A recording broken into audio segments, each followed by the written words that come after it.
창세기 19장 4절에서 14절 우리 같이 합독하시겠습니다. 창세기 19장 4절에서 14절까지 같이 시작.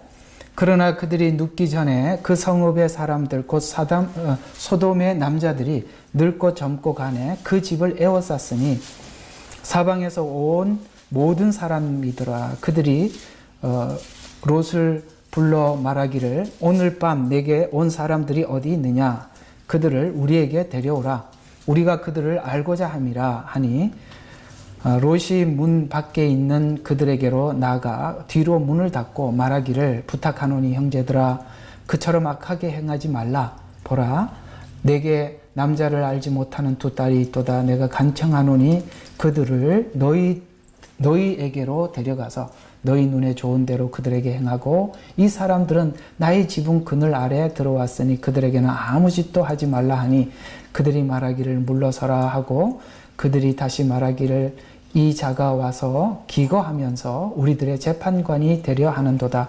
이제 우리가 그들보다 너를 더 악하게 다루리라 하고 그들이 그 사람 곧 롯을 심히 밀치며 가까이 와서 문을 부수려고 하더라. 그러나 그 사람들이 그들의 손을 내밀어 롯을 자기들을 향해 집 안으로 잡아당긴 후 문을 닫고 집 문 밖에 있는 사람들을 작은 자나 큰 자나 모두 쳐서 눈을 멀게 하니 그들이 문을 찾으려고 애쓰더라.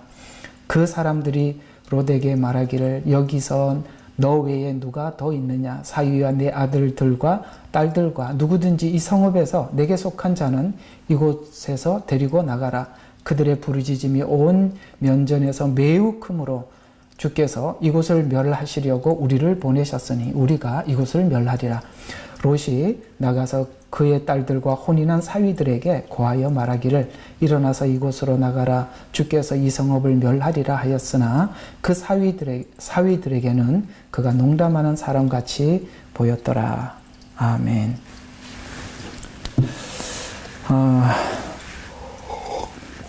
아브라함의 일생을 통해서 우리에게 구원이 무엇인지를 설명하려고 아브라함을 등장하지요. 오늘은 한 사람의 일생을 통해서 하나님의 구원의 목적과 방법과 방향성이 어떤 것인지 설명을 하고 이후부터 이제 이스라엘이라는 한 민족을 통해서 준비하고 이후에는 예수님 이후에는 교회를 통해서 이 구원이 하나님의 구원과 심판이 어떤 것인지를 우리에게 증거하려고 하지요. 그런 관점에서 보면 이 아브라함의 일생은 그다지 긴 일생은 아니지만 이 일생 속에서 성경 전체를 보는 눈을 장착하게 되고 하나님의 구원의 목적과 방향성이 어떤 것인지 알고 성경 전체를 대하게 될 때 우리가 가다가 성경을 읽다가 다른 방향으로 빠지지 않고 그 방향성을 일괄적으로 관통할 수 있다는 관점에서 이 아브라함을 어떻게 이해하느냐는 참 중요하죠. 근데 놀랍게도 아브라함의 일생 속에 한 번의 심판의 사건을 아브라함에게 직접 눈으로 목도하게 합니다. 그래서 오늘은 19장에 있는 이 이야기를 통해서 우리가 앞에 봤던 노아의 심판, 소돔과 고모라의 심판, 이런 심판을 신약에 와서는 예수님께서 특별히 멸망의 심판 때는 소돔과 고모라의 때와 같다, 노아의 때와 같다라는 이런 비유를 쓰심으로 인해서 오늘 19장에 있는 이 내용은 종말의 하나님의 심판의 때가 되었을 때 사람들의 상황은 어떠하며 하나님은 어떤 식으로 당신의 백성들을 이끌어냈는지를 여기서 힌트를 얻는데 매우 중요한 자료를 우리에게 제공하고 있습니다. 따라서 19장에 있는 이야기들은 우리가 그냥 지나가면서 슬쩍 읽어야 할 이야기가 아니라 특별히 마지막 때를 살아가는 성도들이라면 이 이야기 속에서 하나님의 일하심과 또 당신의 자녀들을 어떻게 이끌어내시는지 그리고 마지막 때 상황은 사람들의 죄가 어떤 상황태인지를 여기서 관찰하는데 아주 귀한 자료를 우리에게 제공하고 있죠. 자, 그러면 오늘 이야기들을 한번 풀어가 보도록 하죠. 여러분, 우리 앞에 있던 여러분 그 바벨탑 사건을 한번 잠깐 생각해 봅시다. 이 바벨탑 사건에 보면은 이제 사람들이 벽돌 굽는 기술을 갖게 되고 성을 쌓기 시작하죠. 성을 쌓으면은 자연스럽게 사람들이 어떤 동물의 피해를 의식해서 보호를 받기 위해서 성 안에 들어와서 함께 모여서 살게 됩니다. 여러분들 이상하죠? 사람들이 함께 모여서 살기 시작하면 질서를 잡아야 해요. 왜냐하면 인간은 마음에 선을 자꾸 개발하기보다는 악을 개발하기 때문이겠죠. 그런데 그러다 보면 어떤 질서를 유지하기 위해서 어떤 리더가 필요하죠. 근데 그 리더가 어떤 사람이냐는 거죠. 그에 따라서 많이 달라지게 되는데 옛날 과거의 성 문화를 보면 이게 남녀 간의 성이 아니라 성의 도시 문화 이야기를 들어보면 그 성주들이 참 악했다는 걸 알 수 있습니다. 그래서 성 안에 들어와서 살려면은 성주가 그 성 안에 사는 개개인과 계약을 해야 돼요. 그 계약이 정말 불합리합니다. 그러나 이 성 밖으로 나가게 되면 동물로부터 보호를 받을 수가 없으니까 이 성 안에 살 수밖에 없어요. 그래서 우리 벽돌을 굽고 성을 쌓아서 사람들이 뭘 하려고 했지라고 앞에서는 굉장히 궁금했어요. 근데 19장에 보면 이거 하려고 했구나라는 것이 다 드러납니다. 무슨 이야기냐면 이런 이야기죠. 그러니까 이들이 하나님의 심판을 면하고 하나님의 간섭을 떠나서 우리가 성을 쌓아서 우리 모두가 함께 모여서 어떤 삶을 살려고 했느냐라는 게 오늘 19장에 있는 소돔 성에 있는 사람들의 생활 양식입니다. 이것이 바로 하나님을 떠나서 사람들이 모여서 했던 짓이 이 짓이었다라는 걸 표현하거든요. 이 짓이라고 표현하는 것은 좀 저조한 언어이긴 하지만 사실은 짓이라는 말이 더 어울릴 것 같아서 그렇습니다. 쉽게 말해서 여기 오늘 우리가 본문에서 읽었던 이야기 이외에 계속 19장의 이야기들을 쭉 읽어보면 하나님의 법을 변개하고 자기들이 마음껏 쾌락을 추구하고 법도 질서도 하나님도 없이 살고 싶어 했던 것이 사람들이 성을 쌓아서 함께 모여서 이렇게 살고 싶었었구나 라고 이해하게 된다는 말이죠. 그런데 여기 보면 대부분의 사람들은 다 죄인들이었고 그 중에 소수가 있었어요. 누가 있었냐면 바로 롯의 가족. 물론 사위들은 아닙니다만 그 가족들이 있었습니다. 그리고 그들은 지금 그들이 죄를 범하려고 할 때 말렸죠. 하지 말라고. 이 짓은 이것만큼은 하나님 앞에 이렇게는 하지 말라라고 자기에게 두 딸이 있습니다. 누가 아버지가 그러고 싶겠습니까? 그럴 정도로 그들에게 이것만큼은 아니다라고 이야기를 할 정도였죠. 그런데 오늘 여기 9절을 보면 이렇게 롯을 대합니다. 여기에 너희가 여기 와서 재판관이 되려고 하느냐? 무슨 말이야? 우리의 악을 네가 지적하고 이런 재판관이 어디서 굴러 들어온 너가 그렇게 할 수 있느냐 하고 하면서 롯을 심히 밀쳤다라고 이야기하는 것은 어느 정도 폭력을 한 것 같아요. 뿐만 아니라 문을 부수려고 했다라고 이야기합니다. 그러니까 옳은 말을 했던 사람들이 이 마지막 때 정말 모두 타락한 상황에 옳은 말을 하고 바른 이야기를 전달했던 사람들이 어떤 대우를 받았는지를 설명하고 있는 것이죠. 바로 앞으로 시대가 점점 악해져 가게 될 때 예수님께서는 소돔과 고모라의 때와 같다라고 말씀하셨으니까 마지막 때 바른 말을 하고 하나님 편에 서 있는 사람들의 언어가 사람들에게 어떻게 대우를 받을지에 대해서 이렇게 잘 설명을 하고 있다는 것이죠. 그래서 오늘 이런 이야기를 가지고 우리가 함께 생각해 보도록 하겠습니다. 자, 그러면 아브라함의 이야기 전체 스토리 속에는 소돔과 고모라의 심판 이야기도 함께 들어가 있습니다. 믿음으로 받은 구원이 아니라면 하나님께서 선택해서 하나님의 보호 아래에서 그 믿음이 자라가지 않는다면 인간은 아무도 구원받을 수 없는 상태, 곧 아브라함은 하나님께서 갈대아 우르에서 하나님의 선택을 받아서 지금 하나님과 동행하는 과정 속에 하나님을 점점 믿어가고 있지만 반대로 그런 하나님의 보호와 하나님의 은혜 속에 있지 않았던 사람들은 이렇게 되어 갔다라고 둘을 상당히 정말 다른 두 사람을 대조하고 있죠. 여러분 혹시 이런 경험이 있는지는 잘 모르겠습니다만 옛날에 학교 다닐 때 여러분들이 친했던 친구들 중에 그냥 예수님 없이 그냥 편안한 자연인 세상 사람들처럼 살아간 어떤 사람들, 이제 한 20년, 30년, 40년 세월이 흐르고 그들과 함께 만나서 대화를 해보면 세계관도 다르고 가치관도 다르고 말이 통하지 않는, 정말 학교 다닐 때는 그 둘도 없는 친구였지만 이토록 생각이 서로 간에 정말 이렇게 멀리 다른 사람이 서로 되어 있다는 걸 우리가 확인해 본 적이 있으세요? 저는 해본 적이 있어서 질문을 해보는 것입니다. 마찬가지예요.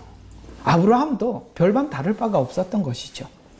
그러나 하나님께서 그를 부르셨고 인도하시는 과정 속에서 이렇게 하나님의 사람이 되어갔고, 일반인들은, 보통 자연인들은 오늘 소돔성에 있는 사람들과 다를 바 없는 이런 사람이 될 수밖에 없었던 것이죠.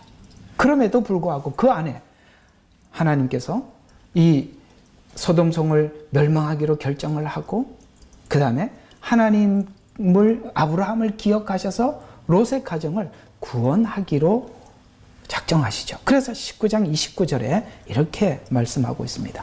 하나님께서 평지 성읍을 멸하려고 할 때 하나님께서는 누구를 기억하냐면 아브라함을 기억하시고, 롯이 거하는 성읍을 무너뜨리실 때 무너뜨리는 와중에 롯을 내보내셨더라. 왜냐하면 이렇게 한 것은 바로 하나님이 아브라함을 기억했기 때문이다 라고 이렇게 말씀하고 있죠. 자, 그래서 결국에는 하나님께서 이런 시간에 하나님의 사람들과 그 밖에 있는 사람들을 이렇게 저번 주에 제가 설교하고 마칠 때 한번 이야기한 것 같아요. 마지막에는 계속 나누어지게 된다고요. 소돔 성 안에 있는 롯의 가족이 구별이 되고, 거기 있는 사위들과 롯의 가정이 구별이 되고, 구원받고 그 소돔 성을 떠나는 과정 속에서도 롯의 아내와 롯과 두 딸이 또 이렇게 구별되고 이렇게 나누어지게 되더라는 것이죠. 이상하죠. 우리는 옛날에 교회가 다 같은 교회고 같은 복음을 전한다고 생각을 했었는데, 지금 이게 드러나면서 우리가 좀 달라지는 것이, 아니 우리가 얘기했던 복음과 저 사람들이 이야기하고 있는 설교가 다르고 복음이 다르네? 이런 걸 느끼게 되죠. 그런 것들이 과거에는 우리가 그런 느낌이 잘 없었어요. 사실 제가 처음에 신앙생활을 할 때만 해도 우리 교회 다니다가 다른 지역으로 이사를 해도 편안하게 다 보내줬습니다. 아무 문제가 없어요. 왜냐하면 이상한 복음을 전하는 교회가 거의 없었어요. 그러나 이상하게도 지금 현재 이 자유주의 신학이라는 것이 들어와서 성경을 자의적으로 자기 마음대로 해석하면서 이상하게 복음 안에 해방신학이 들어와 있고, 복음 안에 민중신학이 들어와 있고, 이상한 신학들이 섞여가지고 희한하게 돼버렸단 말이에요. 복음 자체는 하나님 나라 복음이거든요. 예수님께서 복음을 전할 때도 하나님 나라 복음을 전파하여 가라사대, 분명히 하나님의 나라 복음이라고 말씀하셨습니다. 성경은 민중신학이 아니에요.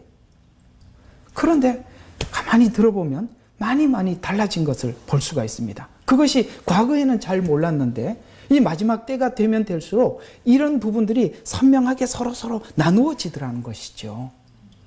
그래서 소돔과 고모라를, 그러니까 자, 오늘 이 아브라함은 지금 하나님이 구원을 어떻게 해 가시는가에 대한 과정을 설명하시는데, 자, 구원은 영화가 구원의 끝이에요. 영화가 뭐죠?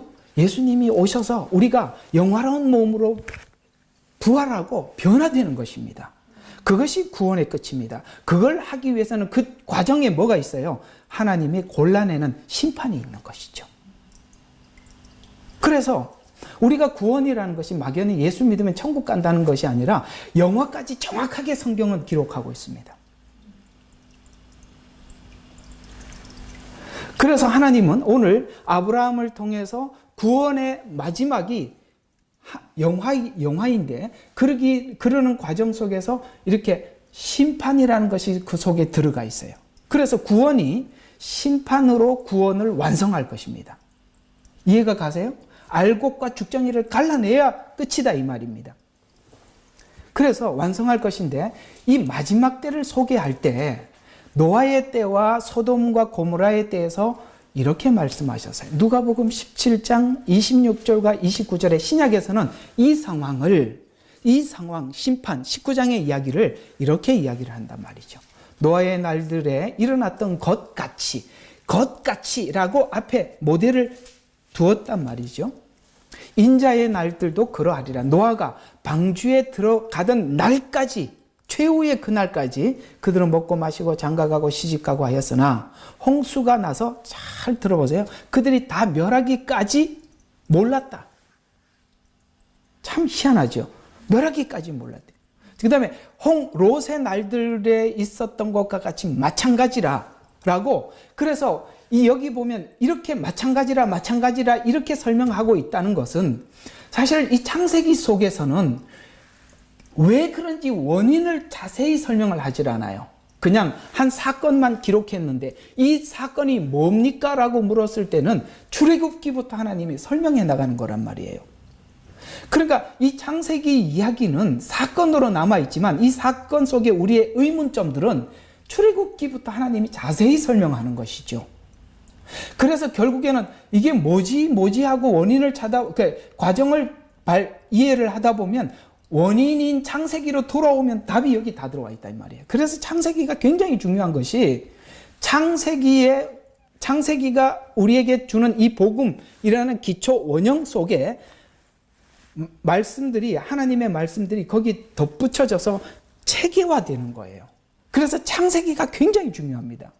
그래서 여러분들이 성경을 이해하기 위해서는 창세기와 요한계시록 시작과 끝 지점을 정확하게 붙잡고 가야 새길로 안 빠지는 거예요. 이렇게 시작했고 이렇게 끝난다라는 이 두 관점을 놓쳐버리면 민중신학이나 자유주의 신학을 통해서 공격해오는 어떤 우리의 복음의 변질을 가져오는 어떤 것도 우리가 보는 시각을 가지고 이거는 아니구나 맞구나 하고 우리가 골라낼 수 있다 이 말이에요. 처음과 끝을 꽉 잡고 있으면 아무 문제가 없잖아요. 자, 그냥 하다 보니까 그 얘기는 좀 들어갔습니다. 한번 계속 좀 봅시다. 자, 롯의 날들에 일어났던 것과 마찬가지라. 그들은 먹고 마시고 똑같이 앞에 노아의 때 먹고 마시고 장가고 이게 똑같이 나옵니다. 그래서 먹고 마시고 사고 팔고 심고 건축하였으나 롯이 소돔에서 나가던 날 똑같이요. 하늘에서 불과 유황이 비오듯 하여 그들을 모두 진멸시켜 이와 같이 이렇게 이야기하죠. 인자에 나타나는 날에도 그러하리라. 오호, 주님 오시는 그날까지 똑같구나 라고 우리가 이해를 하게 된다는 말이죠. 이게 무슨 말이냐?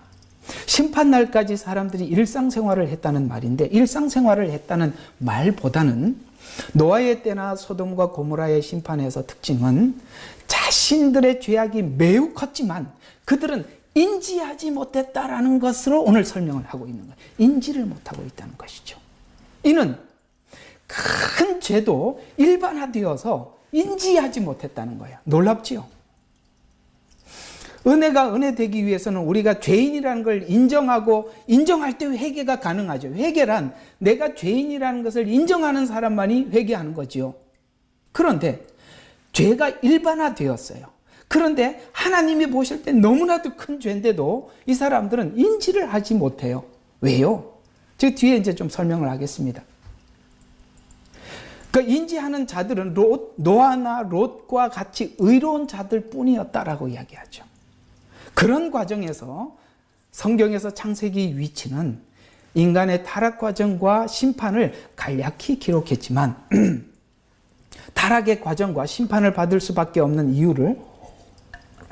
이유들을 성경에서 심판을 말하려 할 때마다 창세기로 돌아와서 우리가 확인하게 만들었어요. 그래서 이제 오늘 여기 본문에 보면은 천사가 와서 이 성을 어떤지 관찰을 하고 심판을 결정하죠. 13절에 보면 그들의 부르짖음이 주의 면전에서 매우 크므로 이곳을 멸하려고 우리를 보내셨으니 우리가 이곳을 멸하리라 라고 멸망을 결정합니다. 노아 시대는 죄와 의의 기준을 감지할 능력이 사라져서 자신의 눈에 보기에 좋은 대로 선택했다고 노아 방주 때 자기가 보기에 좋은 대로 선택했다라고 이야기하고 있고, 오늘 여기 소돔과 고모라 성의 죄악은 동성애였다라고 지적하고 있어요. 동성애는 하나님이 인간을 최초로 만들 때 남자와 여자를 창조하셨으며 하나님이 보시기에 매우 심히 기뻤더라고 말씀하고 있습니다. 그걸 거기까지 인간의 합의, 인간의 서로 이렇게 합의한 법이라고 표현하죠. 그런 것들이 결정해버린 거죠. 이거 뒤에 이제 좀 더 설명하겠습니다. 그래서 롯은 형제들아 그처럼 악을 행하지 말라. 이건 하나님의 관점을 가진 사람만이 이걸 죄라고 볼 수 있는 것이죠. 그래서 동성애가 죄악임을 인식하고 있고, 8절에 보면 내가 남자를 알지 못하는 두 딸을 너희에게 데려가서 좋을 대로 행하라는 말로 이 죄악만큼은 하나님 앞에 짓지 말라라고 그렇게 대답했지만, 그들의 대답이 오늘 금방 9절에 여러분들과 금방 봤던 거는 우리의 재판관이 되려고 하는도다 하면서 그들보다 너를 더 악하게 다룰 것이다. 정말 참 기가 막히는 이야기들이죠. 그렇게 지금 이 성에 있는 사람들은 이야기를 하고 있습니다. 무슨 말이냐면 큰 죄를 짓는 것조차 일상화되었다는 것이죠. 일상화. 이 정말 무서운 이야기 아닙니까? 죄에 대해서 모두 동참했을 뿐만 아니라, 왜요? 여기 보면 큰 자부터 어린 자까지 전부 다 그랬으니까요. 그러니까 모두 동참했을 뿐만 아니라 죄에 대해서 인식하고 있는 자들에게 우리의 재판관이냐, 너를 더 악하게 다룰 것이라고 문을 부수려 할 만큼 죄와 의가 정말 너무나도 서로 다르게 멀리 가 있음을 설명하려고 하는 것입니다. 마지막 때의 특징은 죄를 인식하는 자가 없고 죄를 지적하는 자들이 핍박을 받을 것이며, 더 이상 죄에 대한 감각이 없어 구원받을 자들이 이제는 죄에 대한 감각이 없기 때문에 하나님 앞에 나올 자들이 없게 된 것이 마지막 때가 가지고 있는 특징이에요. 그래서 정말 오늘 앞으로 뒤에도 지금 할 얘기가 많은데, 우리가 지금 여기서 딱 멈춰서 생각해 봐야 될 것이 뭐냐면, 대중이 모두가 이것은 죄가 아니다라고 이야기하는 데서 우리는 절대 인정할 수 없다 이 말이에요. 성경에서 죄라고 말하면 죄예요. 왜 사람들이 모두 다 그러는데 왜 이런 이야기를 왜 하냐 말이에요. 성경에서 뭐라고 말씀하죠? 우리는 절대 그 부분에 대해서 한 발짝도 양보할 수 없고 놓칠 수 없는 그런 정말 굳은 신앙을 가져야 되는 거예요. 그래서 본문이 이야기하고 싶은 이야기는 인류의 죄악에서 죄악의 죄악은 하나님이 처음 세워놓으신 인류의 질서를 인간이 선악과를 따먹으면서 인간이 정하기 시작했잖아요. 그것이 파괴되어서 동성애가 죄의 정점에 달했음을 지적하고 있는 것입니다. 이 형편을 천사들이 지금 확인하고 있는 중입니다. 그래서 9절에 보면 여기 보면 그들이라고 말하는 건 복수형이에요. 여기 성에 있는 모든 사람들이 그들이 롯을 손을 밀쳐 말해. 그러니까 그들이 말을 했다. 그들이 다시 롯에게 말을 했다. 손을 밀치며 말을 했다. 이게 뭡니까? 의를 말하는 사람들을 계속 거부했다 이 말이에요. 그들이 말로, 그래서 그들이 죄가 보편화되어 있으며 죄와 의에 대한 기준을 가진 자가 없었다는 말이죠. 이게 뭐냐? 딱 이런 이야기입니다. 전체주의 성격을 가지고 있더라는 거예요. 여러분, 이 전체주의가 요즘 등장하고 있는 이상한 괴물이죠. 사람이 모두가 동의하면 옳습니까? 그러나 인간이 동의하는 대부분의 법들은 사람들이 하고 싶은 것에 대해서 동의를 하지 말아야 될 것을 하지 말라고 하는 게 올바른 법 아니겠습니까? 이해가 가요? 모두에게 물어보면, 자, 지금 놀기를 원합니까? 공부하기를 원합니까? 라고 애들한테 물어보면 공부하고 싶어 해요? 놀기를 원해요? 너무 착한 대답하지 말고 놀고 싶어 하죠. 놀자 그러면 와 소리 지르고, 공부하자 그러면 언제 끝나냐 하죠. 공부는 미래를 위해서. 그래서 법으로 뭐라고 제정해 둡니까? 수업 시간에는 꼼짝없이 공부해야 된다. 그러니까 공부를 하죠. 전체주의는 인간이 대부분이 악하기 때문에 법을 전체주의를 통해서 법을 만들면 악한 것에 사람들이 동의를 하고 합법화시킨다. 이 말입니다. 이게 전체주의가 무서운 거예요. 제가 설명을 잘 했나요? 알아들으셨죠? 예, 그 얘기죠. 그래서 이걸 인권이라는 이름으로 등장합니다. 인권을 가지고 하나님의 신권에 도전하는 것이죠. 그래서 인권이라는 이름으로 하나님의 말씀을 기준 삼아 지적하고 있는 롯을 심판관이라고 지적하며 모두가 반대하고 있다는 겁니다. 옳은 말을 하고 있는 이 롯을 지금 반대하고 있죠. 성경은 심판을 말할 때마다 이런 형편을 여러 군데서 지적하고 있어요. 여기 19장에 있는 이 롯과 그 성에 있는 사람들의 이야기와 같이 훗날 이스라엘 백성들이 우상 숭배를 참 선지자들이 그토록 지적을 했지만 그들은 소수의 목소리로 묻히고 말았죠. 그러나 대부분의 거짓 선지자들이 선동을 해서 그들의 활동이 두드러지고 그 거짓 선지자들의 말에 동조하게 되죠. 왜요? 자기가 원하는 이야기를 해주니까. 거짓 선지자들은. 그래서 마지막 때 성도들이 아프지만 하나님의 말을 전하고 하나님의 말씀을 듣고 괴로워도 견뎌야 거기서 해결해 나가셔야지. 아유, 여기는 내가 원하는 이야기를 해주지 않아. 여러분, 그렇기 때문에 우리 영혼이 병들 수밖에 없는 선택을 내가 한 거 아니겠습니까?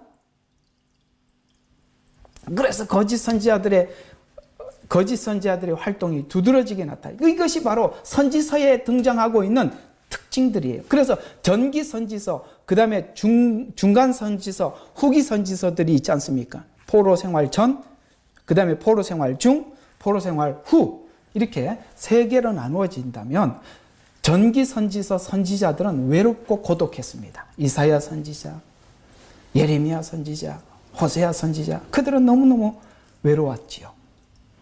아무도 그 이야기를 듣지 않았습니다.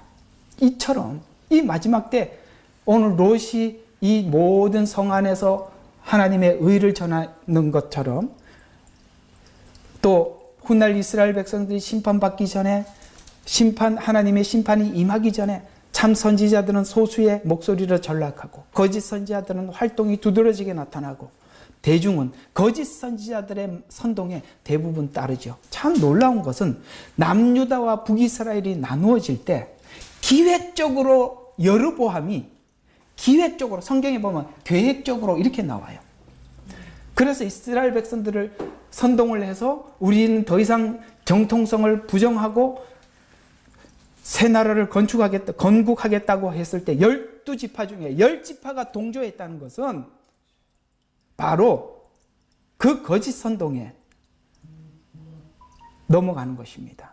그래서 대중은 거짓 선지자들의 말을 듣는 것이 이 마지막 때 나타나는 특징이다라고 이야기를 하고 있죠. 소돔과 고모라 사건은 앞에 심판에서 볼 수 있었던 것처럼 모든 죄의 합작품과 같은데 창세기 6장 5절에 보면 주께서 사람의 죄악의 관영함과, 관영이 뭐예요? 꽉 찼다는 이야기죠. 거의 정점에 달했다는 것이죠.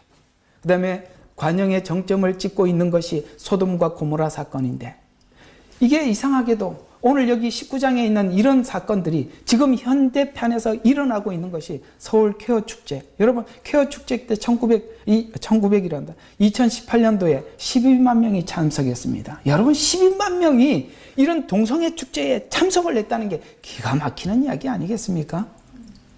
최소한 우리 한국은 기독교 신앙이 없어도 그래도 유교 바탕 위에 세워진 나라예요.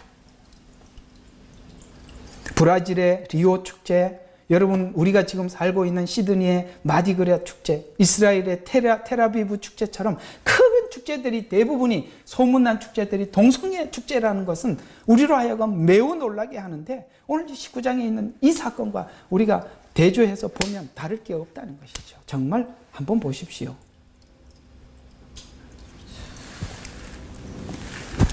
죄악의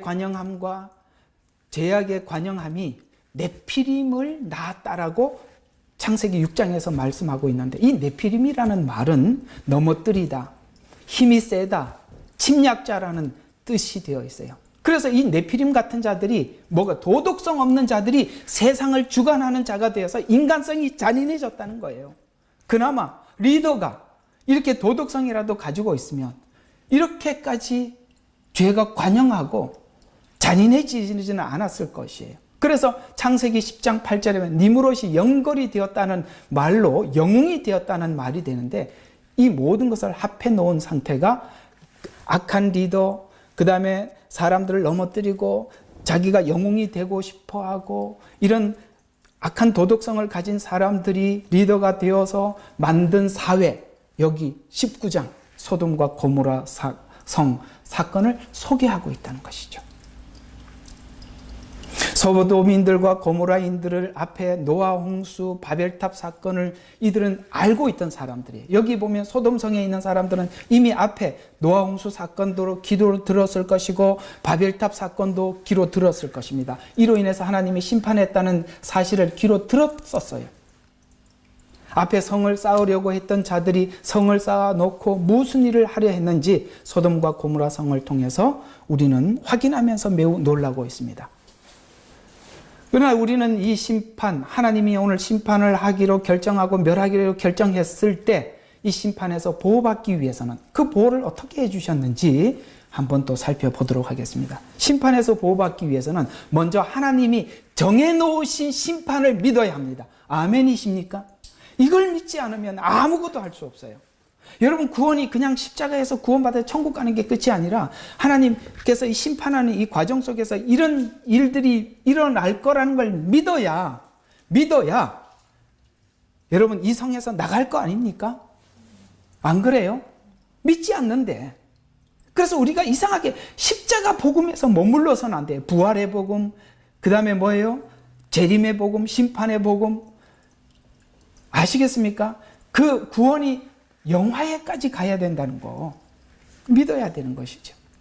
오늘 여기 보면 이 성을 멸하리라 믿어라, 그래야 그 다음 명령을 따를 수 있어요. 14절과 16절에 보서 이 멸하리라는 사실에 대해서 믿게 될 때 드디어 움직일 수 있었죠. 일어나서 그곳에 나가라, 주께서 이 성읍을 멸하리라. 천사들이 롯을 재촉하여 말하는 말을 들어라. 내 아내와 두 딸을 데리고 나가래요. 여러분, 이 도시 문화에서 떠나라는 거예요. 롯이 머뭇거리고 있을 때 그 사람들이 그의 손과 그의 아내의 손과 그의 두 딸의 손을 잡았고 하나님의 손을 잡고 이끌어내시죠. 주께서 그에게 자비를 베풀어 주시더라. 여기서 밖에 두시더라라는 말이 중요합니다. 그들은 이 소돔과 고모라 성의 법에서 떠났어요. 그들이 하는 대로 함께 행동하지 않았다 이 말입니다. 여기 밖에 두셨다라는 말은 많은 의미를 두고 있습니다.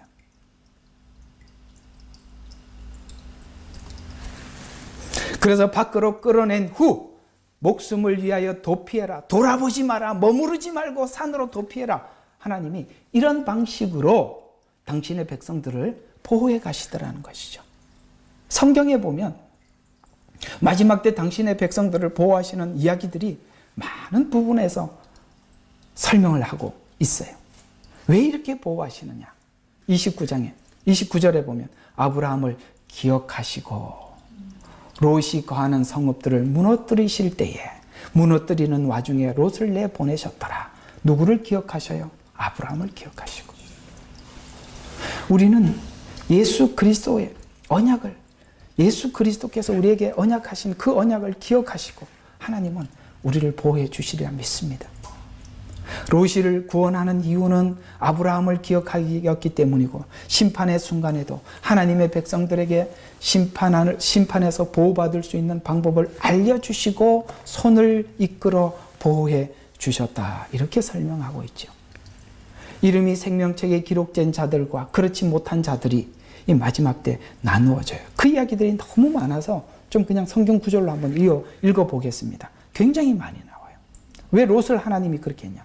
생명책에 이름이 기록된 자, 요한계시록 3장 5절에 보면 이기는 자는 흰옷을 입을 것이요 내가 그 아버지 생명책에서 지워버리지 아니하고 그 이름을 내 아버지 앞과 그 천사들 앞에서 시인하리라.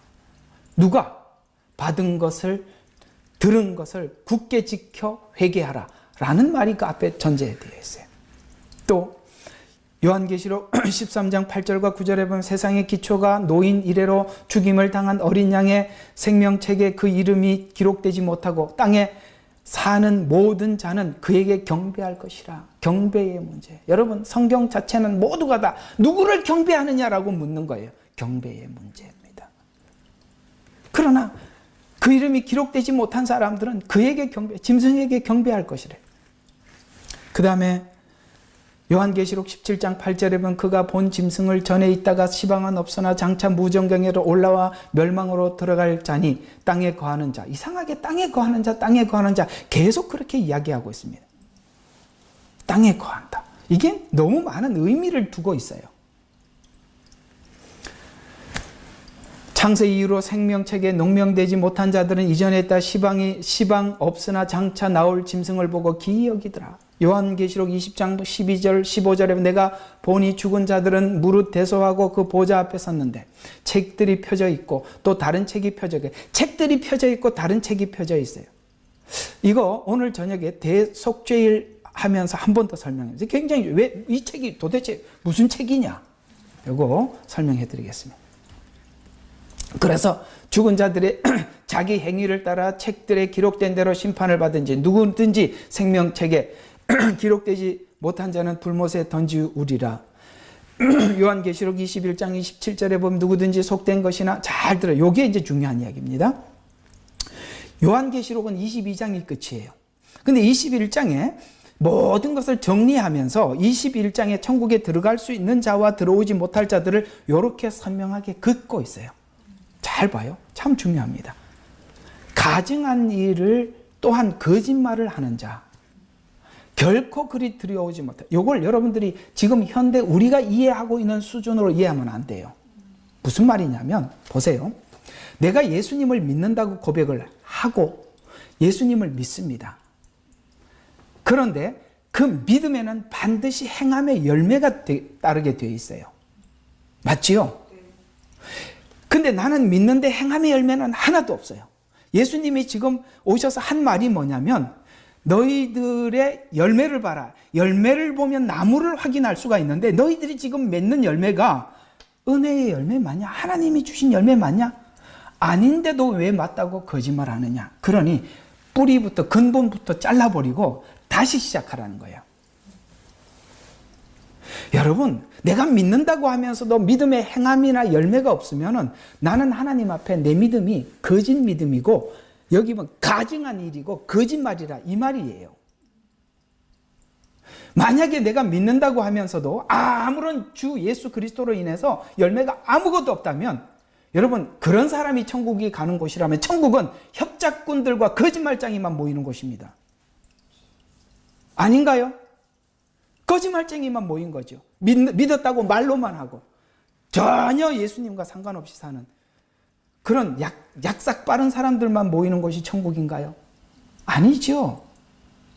예수님을 사랑하는 사람들이 가는 곳이 천국 아닙니까?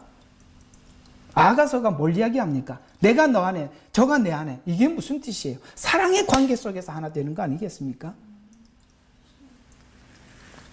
그래서 여기 보면 우리가 가증하고, 그래서 행위로 보는, 행위에 대한 이야기가 아니라, 여러분, 가증하다는 것은 말로는 신앙 고백을 하면서 아무 예수님 상관없이 사는 게 가증한 거예요.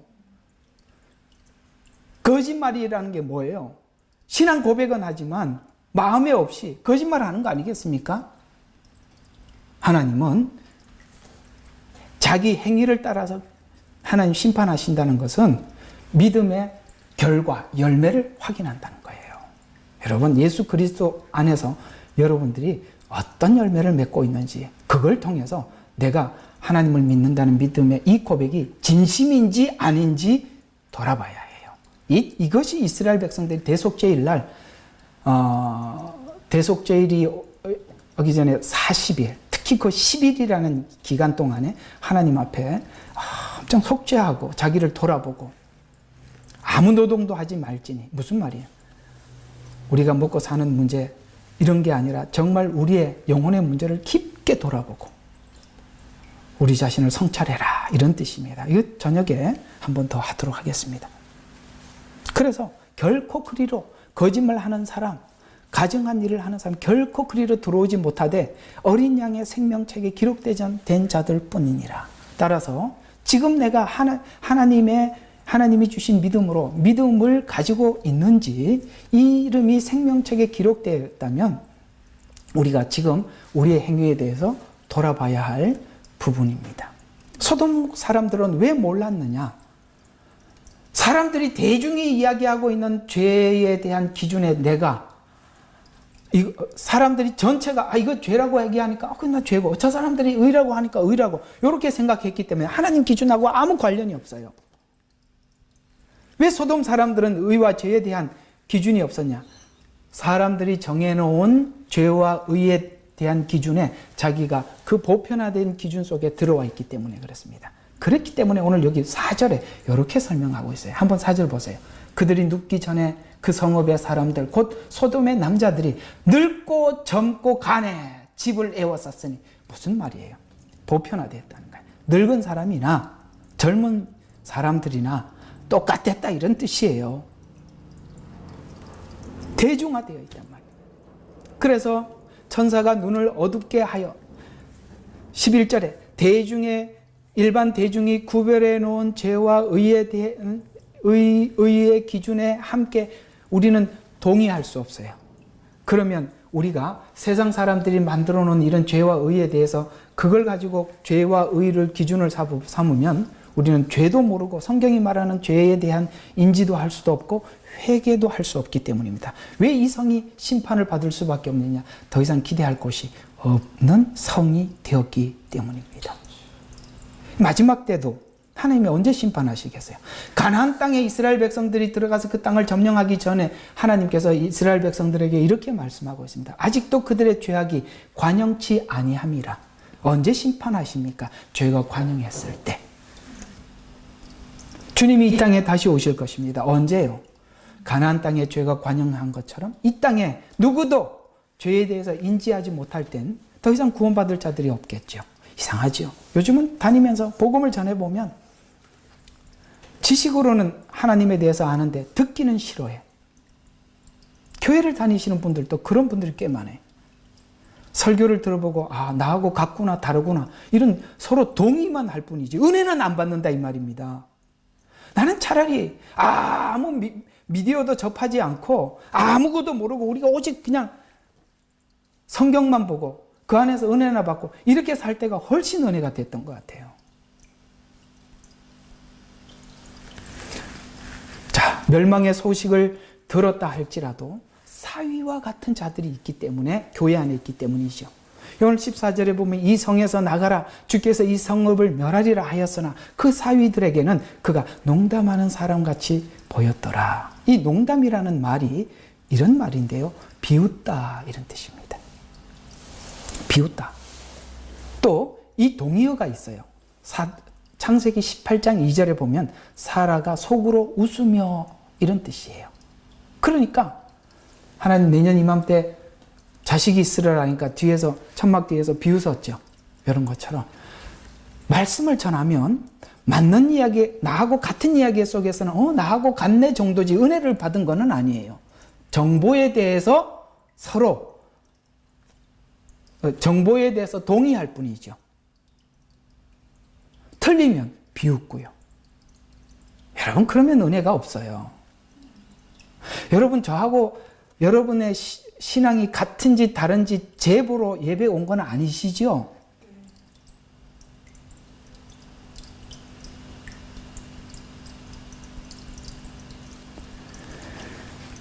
아무리 하나님께서 악한 자라 할지라도 그 악한 자를 통해서 우리에게 은혜를 주고 싶어 하신 분이 하나님이십니다.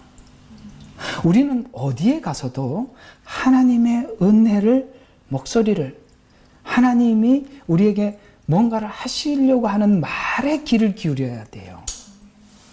그럼 악한 자 앞에서도 은혜를 받을 수 있어요.